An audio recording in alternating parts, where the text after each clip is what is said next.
Puluhan ibu-ibu nekat menghadang alat berat milik perusahaan pertambangan PT Gema Kreasi Perdana di Desa Sukarela Jaya, Kabupaten Konawe, Kepulauan.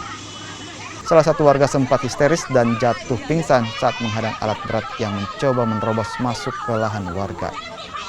Warga menyebutkan aktivitas pertambangan yang berada di wilayah mereka sudah merusak sejumlah sumber kehidupan warga dan menuntut pemerintah mencabut izin usaha tambang di desa mereka. Aksi blokade yang dilakukan warga mendapat pengawalan dari aparat kepolisian. Anunya itu, Eksa itu sudah di kebun saya. Jadi sepertinya juga si Ibu Saharia itu, dorang mau menerobos di situ.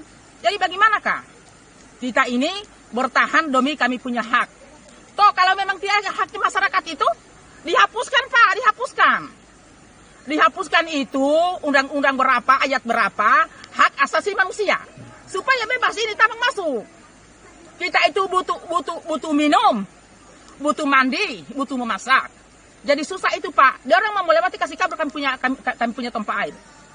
Karena ini kali mau kabur. Sedangkan Pak itu di bawah itu, yang penggalian dari atas itu sudah penuh dengan batu di kali. Malah melewati penyeberangan di kali itu. Jadi kita itu bagi